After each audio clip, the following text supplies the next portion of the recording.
ক্ষেত্ৰত ৰকিবুল হুছেইনৰ ডাঙৰ বিস্ফোৰণ ডাঙৰ মন্তব্য হয় তৰুণ গগৈ প্ৰয়াত মুখ্যমন্ত্ৰী তৰুণ গগৈ এটা সময়ত আপোনাৰ বাবে কান্দিবলগীয়া হৈছিল কিন্তু এতিয়া আপোনাৰ কন্দা পাল হয় মুখ্যমন্ত্ৰীয়ে নিজৰ চকীখনত বহোতে সদায় চাই লয় কেতিয়া কোন মুহূৰ্তত বহা চকীখনৰ খুঁটাটো পুৰণি বিজেপিয়ে কাটি দিবও পাৰে গতিকে কেতিয়া চকী ভাগিব মুখ্যমন্ত্ৰীয়ে সেয়া ভালদৰে চাই চিতিহে চকীখনত আসনত তেওঁ বহে গতিকে কেতবোৰ ভয়ংকৰ বিস্ফোৰণ এই মুহূৰ্তত আপোনালোকৰ বাবে লৈ আহিছোঁ ৰকিবুল হুছেইন ডাঙৰীয়ানো কি আৰু ক'লে আপোনালোকে গোটেইখিনি কথা আজি ভিডিঅ'টোত আপোনালোকে গম পাব গতিকে মই বেছিকৈ কথা কৈ নাথাকোঁ আপোনালোকে ভিডিঅ'টো চব খালি স্কিপ কৰি নাচাব বেছি দীঘল ভিডিঅ' নহয় সৰু ভিডিঅ' লৈ আহিছোঁ আপোনালোকে কাটি কাটি চালে একো গম নাপাব গতিকে ভাল ধৰণে চাওক আৰু এটা পাৰিলে লাইক কৰি দিব চেনেলটো এটা ছাবস্ক্ৰাইব কৰি দিব চাওক আৰু মোক ভোট দিয়া ভোট নিদিয়া ধুবুৰীৰ সকলো লোককে মই ধন্যবাদ জ্ঞাপন কৰিছোঁ এই সকলোৰে মই প্ৰতিনিধি আজিৰ তাৰিখৰ পৰা কোনে মোক ভোট দিলে ভোট নিদিলে সেই কথাবিলাক আমি প্ৰক্ষেপ নকৰোঁ তেওঁলোকৰ সমস্যাবিলাকৰ বিষয়ে আমি কথা পাতিম তাৰ নিৰাকৰণৰ বিষয়ে মই কথা পাতিম মই সকলোকে ধন্যবাদ আৰু কৃতজ্ঞতা জ্ঞাপন কৰিছোঁ জিতেন্দ্ৰ সিং ডাঙৰীয়া অল ইণ্ডিয়া কংগ্ৰেছ কমিটিৰ অসমৰ দায়িত্বত থকা সাধাৰণ সম্পাদক যিজনে মোক তাত পাৰ্টি হোৱাৰ ক্ষেত্ৰত যথেষ্ট আগভাগ লৈছিল তেওঁকো মই ধন্যবাদ জ্ঞাপন কৰিছোঁ ৰাহুল গান্ধী ডাঙৰীয়া যিজনে মোক কেইবাবাৰো কৈ তাত যাবৰ কাৰণে বাধ্য কৰাইছিল মই এজন ডিচিপ্লিন সোলজাৰ হিচাপে তেওঁৰ কথাত আখৰে আখৰে পালন কৰিলোঁ তেওঁকো মই ৰাজহুৱাভাৱে আজি ধন্যবাদ আৰু কৃতজ্ঞতা জ্ঞাপন কৰিছোঁ প্ৰিয়ংকা গান্ধী ডাঙৰীয়ানীয়ে আহি পেলাই কৈছিল যে মই যদি জিকো আকৌ ধুবুৰীলৈ আহিব তেওঁ এনেকুৱা ভিৰ দেখা নাই আৰু মই জনাবাতে ইমান দীঘলীয়া ভাষণ দিছিল আৰু সেইদিনাই কি কৈছিল যে ৰকিবুল হুছেইন কংগ্ৰেছৰ পাৰ্টি তাত বহু ভোটত বিজয়ী হ'ব তেওঁকো মই ধন্যবাদ জ্ঞাপন কৰিছোঁ ভূপেন বৰা ডাঙৰীয়া কংগ্ৰেছৰ সভাপতি গৌৰৱ গগৈ ডাঙৰীয়াই নিজৰ ইলেকশ্যন শেষ হোৱাৰ পিছত দিনে ৰাতিয়ে কাম কৰিলে প্ৰদ্যুৎ বৰদলৈ ডাঙৰীয়াই নিজে ইলেকশ্যনৰ পিছত কাম কৰিলে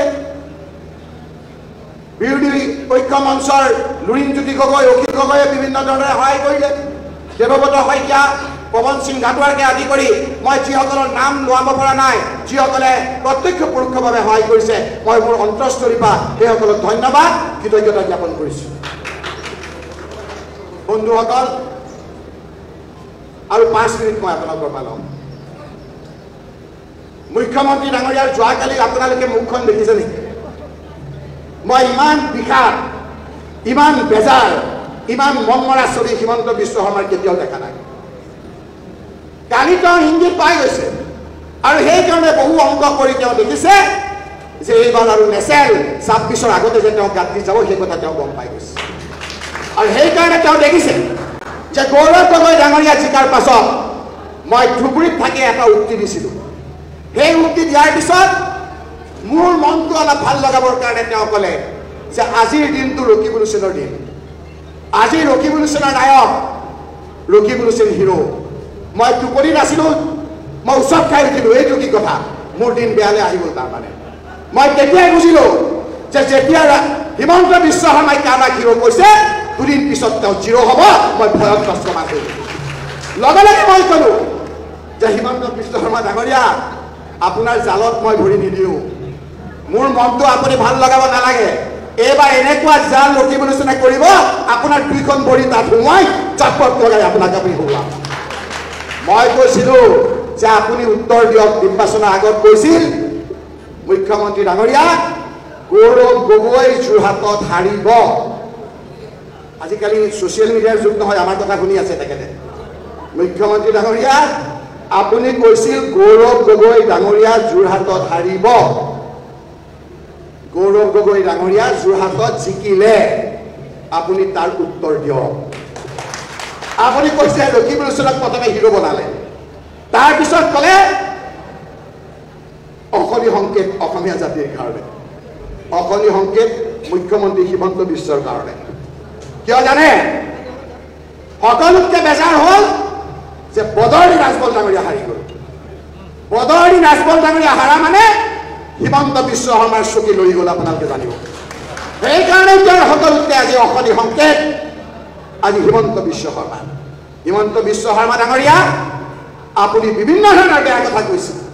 আজি গৌৰৱ গগৈ ডাঙৰীয়াৰ যোৰহাট সমষ্টিৰ ডিমৌ সমষ্টিৰ খবৰ কি আপুনি দিয়ক ৰাইজক হাৰিব বুলি কৈছিল ডিমৌ জিকিবৰ কাৰণে আপুনি ডিলিমিটেশ্যন চনত বনাই লৈছিল ডিমৌৰ ৰাইজে আপোনালোকক প্ৰত্যাখ্যান কৰিলে তাৰ উত্তৰ দিয়ক ডিমৌৰ ৰাইজখিনি অসমীয়া নহয় নেকি হিমন্ত বিশ্ব শৰ্মা ডাঙৰীয়া হিমন্ত বিশ্ব শৰ্মা ডাঙৰীয়া তৰুণ গগৈক আপুনি কন্দুৱাইছিল এতিয়া আপোনাৰ কান্দাৰ পাল ৰাইজে বেয়া পাইছে আপোনাক অকল কি ডিমৌ নেকি মা মৰাৰ খবৰ কি তাত অসমীয়া জাতিৰ অস্তিত্ব আছেনে নাই আপোনাৰ লিডাৰশ্বিপত বিজেপিক মা মৰাক ৰিজেক্ট কৰিছে ৰাইজে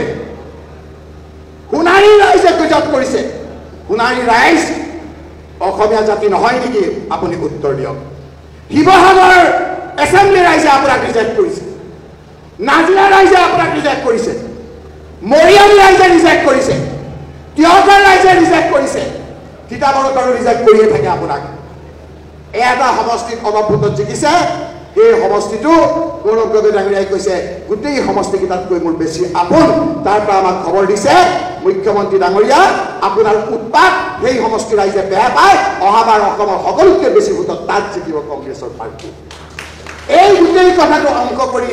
আজি হিমন্ত বিশ্ব শৰ্মাই দেখিছে যে তেওঁ আজিকালি চাবচোন তেওঁ প্ৰথমে থিয় হৈ বহি দিয়ে আজিকালি বহাৰ আগত চকীখন ভালকে ধৰি থয় কাৰণ কোন তেওঁৰ লগত থকা পুৰণা বিজেপিয়ে তেওঁৰ চাৰিটা ফুটি কাটি থয় ঠিক নাই কেতিয়া সামগ্ৰিকে পৰে তেওঁ ঠিক নাই সেইকাৰণে মুখ্যমন্ত্ৰী ডাঙৰীয়া আপোনাৰ বৰ বেজাৰ কি কৰা নাই আজি আপুনি মই অফিচিয়েলি অন ৰেকৰ্ড কৈছো কি কৰা নাই বদলি ৰাজবলত জিকাবৰ কাৰণে এই ৰকিবুল হুছেইন এবাৰ নহয় দুবাৰ নহয় তিনিবাৰ নহয় চাৰিবাৰ নহয় পাঁচবাৰকে নিৰ্বাচিত হৈছে আপুনিতো ৱেবত জিকে কংগ্ৰেছৰ ৱেবত থাকোঁতে তৰুণ গগৈৰ হাতত ধৰি 2001 চনত জিকিছিল কংগ্ৰেছৰ ৱেবত আপুনি 2006 চনত জিকিছিল কংগ্ৰেছৰ ৱেবত আপুনি 2011 চনত জিকিছিল 2016 চনত বিজেপি আহিব বুলি ভাবি বিজেপিৰ ৱেবত জিকিছে 2021 বিজেপিৰ ৱেবত জিকিছে এই ৰকিবুল হুছেইনে 2001 ঠিক আছে তৰুণ গগৈ ডাঙৰীয়া কংগ্ৰেছৰ কাৰণে জিকিছো 2006 আমাৰ চৰকাৰ তৰুণ গগৈৰ কাৰণে জিকিছো আমাৰ কংগ্ৰেছ কৰ্মীসকলৰ কাৰণে জিকিছো 2011 কংগ্ৰেছ পাৰ্টি বিৰুদ্ধে কোন উঠাইছিল আজি বৰদৌলি ৰাজবন্দে হাৰিছে ৰকিবুল হুছেইন চব টাৰ্গেট খুচি খুচি খুব ভাল পায় সেইকাৰণে পাহৰি যায় সেই সময়ত প্ৰফুল্ল কুমাৰ মহন্ত দুবাৰত চিফ মিনিষ্টাৰ হাৰিছে 2016 আমাৰ চৰকাৰ নাছিল এগেইনষ্ট দ্য ৱে বতাহৰ বিপৰীতে ৰকিবুল হুছেইনক সকলো জাতি জনগোষ্ঠী মানুহে আমাক জিকাইছিল ৰাইজ 2021 সকলো জাতি জনগোষ্ঠী মানুহে মোক সামগ্ৰীত জিকাইছিল খবৰ লওক হিমন্ত বিশ্ব শৰ্মা ডাঙৰীয়া সামগ্ৰীত আপুনি কোৱা যি অসমীয়া বঙালীৰ কথা কয় স্বৰ্গীয় দেৱকান্ত বৰুৱা সামগ্ৰী সমষ্টিৰ পৰা জিকালো যিজনে নিখিল ভাৰত কংগ্ৰেছৰ সভাপতি উষা ভৰঠাকুৰৰ দৰে সন্মানিত বোৱাৰী তাৰ পৰা জিকিছিল ভৱেন শইকীয়াৰ দৰে লোক জিকিছিল তাত এই অঞ্চলৰ সকলো জাতি জনগোষ্ঠীয়ে আমাক গ্ৰহণ কৰিছিল আজি আপুনি ক'লে যে ধুবুৰীলৈ মই নাযাওঁ কিন্তু চাৰিটা সমষ্টি মই যাম সাংবাদিক বন্ধুসকল ৰেকৰ্ডত চাওক আপুনি চাৰিটাত যাম কাৰণ চাৰিটাত আমি জিকিম এজিপি বিজেপি চাৰিটাত জিকিব মুখ্যমন্ত্ৰী ডাঙৰীয়া সেই চাৰিটাৰ নাম আজি ৰাইজে শুনিব বিচাৰিছে ধুবুৰীৰ এই 11টা বিধানসভা সমষ্টিত কোন চাৰিটাত আপোনালোকে জিকালে সকলো জাতি জনগোষ্ঠী আমাক আঁকোৱালি লৈছে তাত কোচ ৰাজবংশী লোকসকলে আপোনাক খুব বেয়া পাইছে সেই লোকসকলে বিজেপি কৰে বেছিভাগে কিছু সংখ্যক আমাৰ লগতো আছে সেই লোকসকলে কৈছে যে এইবাৰ আমাৰ ভোট দিবলৈ ঠাই নাই এজিপিৰ প্ৰাৰ্থী দিছে যি এজিপিয়ে কংগ্ৰেছে কোচ ৰাজবংশীসকলক সীতাৰাম কেছৰীৰ সময়ত অৰ্ডিনেন্স কৰি যেতিয়া জনজাতি কৰিছিল এই এজিপিয়ে কাটি দিছিল আমি এজিপি ভোট নিদিওঁ তাৰ কোচ ৰাজবংশী লোকসকলে কৈছে যে আমি পদৰ্দী ৰাজভৰত ভোট নিদিওঁ আমি ৰকিবুল হুছেইনক ভোট দিম কোচ ৰাজবংশী লোকসকলৰ ভোট বেছিকৈ পাইছে আৰু সেইকাৰণে আপোনালোকে দেখিছে এতিয়া যে আজি আপোনালোকে দেখিছে যে ধুবুৰীত প্ৰায় চিকিউৰিটি যাওঁ যাওঁ অৱস্থা মোৰো যে কি অৱস্থা ইলেকশ্যন কমিশ্যন অফ ইণ্ডিয়াই দিছে যে ধুবুৰী ৰাইজে কংগ্ৰেছ পাৰ্টিক 10,12,000 ভোটত জিকাইছে সেকেন্ড হৈছে 10,08,000 কিবা কৰি ৰকিবুল হুছেইন কংগ্ৰেছৰ পাৰ্টি 2 নম্বৰ কৰি থাকে ইলেকশ্যন কমিশ্যন অফ ইণ্ডিয়াই দিছে 1 নম্বৰ আৰু আমাৰো ইয়াৰ কিছুমানে 2 নম্বৰ আমি সব টাৰ্গেট গতিকে এইবাৰ সেইটো নহ'ব খুচি থাকিব সহ্য কৰি থাকিম আমিও কিন্তু মলম লগাম আমি সকলোৱে মিলা প্ৰীতিৰে আগবাঢ়িম, সকলো জাতি জনগোষ্ঠীৰ লগত ৰাখিম, বিৰোধী ঐক্য মঞ্চে একেলগে থাকিম, ভূপেন বৰা ডাঙৰীয়াকে প্ৰমুখ্য কৰি দেৱব্ৰত শইকীয়া আমি সকলোৱে একেলগে যুঁজিম, এমপিসকল আমি একেলগে যুঁজিম। আৰু আপোনালোকক কথা দিছোঁ যে 2026 নালাগে। দিল্লীতটো লৰাক পৰা কৈছে দেখিছে, ৰকিবুল হুছেইনো গৈ আছে, আমিও গৈ আছোঁ, আমিও কিছু কৰিম। ইমান দিন আপোনালোকে ৰখিব নালাগে। আমি বিভিন্নজনৰ লগত তাতো কথা পাতিছোঁ, বেলেগ নালাগে। বিজেপিৰ মানুহে সেই চৰকাৰখন ভাঙিব, চাই থাকক। বিজেপিৰ মানুহে কেন্দ্ৰত ভাঙিব আৰু অসমত কংগ্ৰেছে ভাঙিব নালাগে। পুৰণা নিষ্ঠাবান বিজেপিয়ে নতুন কংগ্ৰেছৰ পৰা যোৱা হিমন্ত বিশ্ব শৰ্মাৰ গাড়ী লৰাই